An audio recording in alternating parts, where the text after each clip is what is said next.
Araw-araw may bagong upload, simple lang pero solid ang mo. Sa edit niya makilig at tawa, vibe may feel good, pagpamilya at tropa. Panabit-ang bidale. Yan. Maulan. Oh. Yan ang kapaligiran. Doon ang sa may tao na yun. Doon yung tutorial ni Kulit. Layo.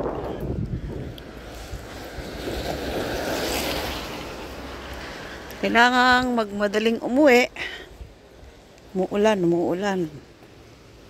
Malamig. Kaya bahagyang naka-jacket. Pero not enough pala itong suot ko. So, dito ako sa may medyo marami-rami ang tao.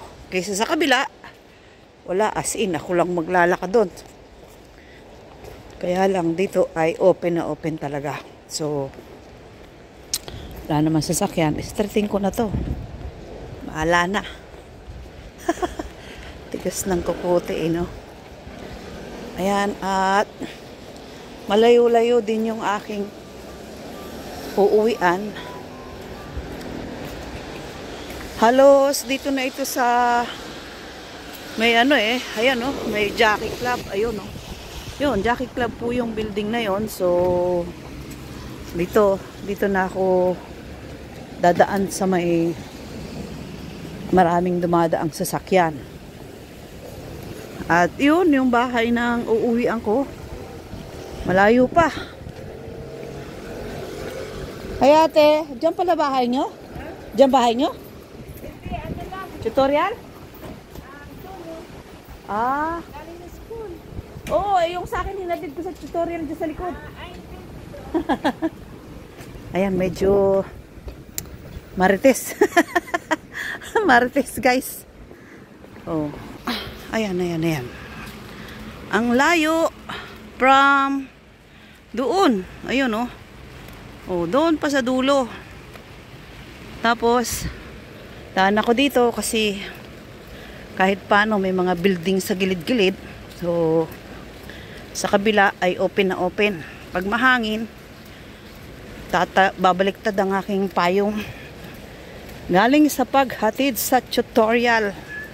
So parang andito na yata yung karugtong ng Tino na bagyo. So sana yung uwan ay dito na rin, huwag na sa Pinas. Mahirap, kawawa naman ang mga taga Pilipinas. Naawa na ako sa mga kababayan natin. So dito na ako sa may likod ng Nova dadaan. Mag-shortcut. Ayan, at maulan, guys, oh. Maulan. Umulan, umaraw, bumagyo. Maghahatid sundo talaga ako. Kung signal number 1 yan, wala pa rin hinto. Ganon pa rin. May pasok pa rin. Oh. Ayan, ang layo. Mga halos 1 kilometro na yata yun. Oo, 1 kilometro na. Mula sa amo ko hanggang doon. So, sobrang layo. Kalain mo yun. Yung tipong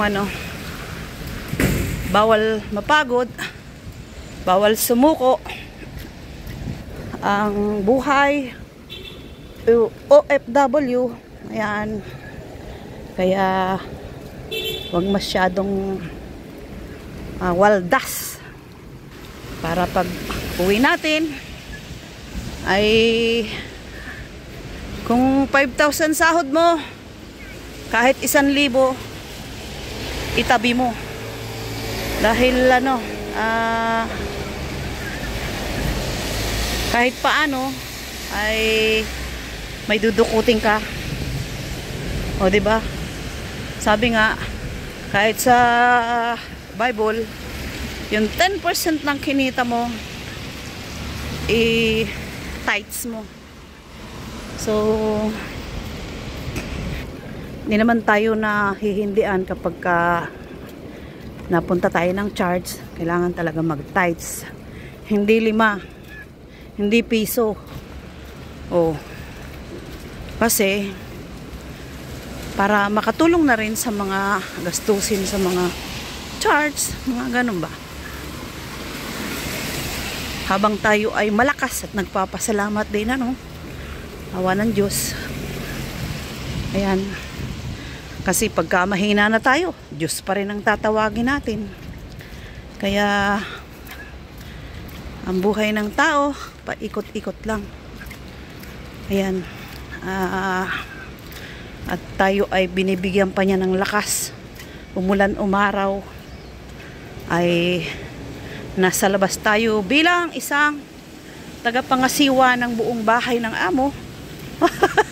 Manager at taga-alaga. So yun nga lang, hindi kasama ang pamamalengke kasi grateful na tayo dahil payong hindi tayo namamalengke dito sa Macau. Bibihira po ang namamalengke dito. Yung iba kahit stay out, stay in, yung iba namamalengke.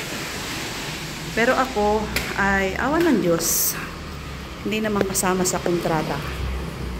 At dito tayo magsushortcut sa mall para makaiwas naman tayo dun sa ulan sa labas. Bahala na magkalat ng tubig. Wala naman plastic. So shortcut to. Dito ako nagsushortcut, guys. And pagdating ko naman ng bahay ay start na ako magluto. So pagka luto ko mga 7:30, 7:15, gora na naman at susunduin ko naman siya. Pagka pick up ko ng bata sa school, diretso sa tutorial. Tapos pag uwi, luto. Ayan ang buhay ni Kunyang, ni Menabik Dumpit. Buti na lang, sanay tayo sa hirap. So maraming salamat po sa inyong palagiang suporta. Thank you for watching. Sa shout out sa mga members, sa followers, sa mga friends nating nakasupport lagi. I love you all. Goodbye. Maulan sa labas. Thank you. I love you. Goodbye. Ayan po, uuwihan ko, guys. Done. Bye-bye. So, tunto ang mga bata. Parang mga nakawalang kalabaw. Dito ako magsushortcut. Yun nga lang, sama ko yung bata ay doon po sa gitna, doon. Kasi hindi masyadong delikado. Not unlike dito, maraming kanto.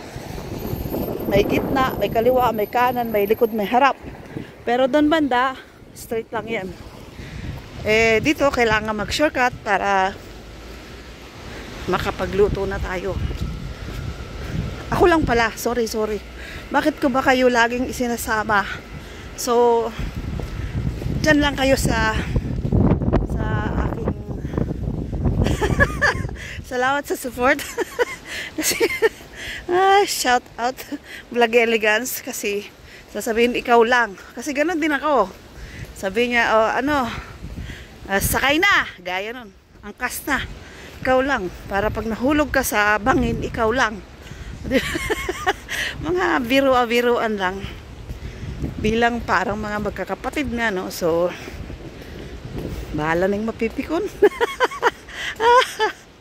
At dito po nag-exercise yung mga lola, pagka umaga. So, next time pag maluwag ang aking oras, hindi naman talaga mahigpit. Kasi yung 8:15 is, free time talaga ako niyan.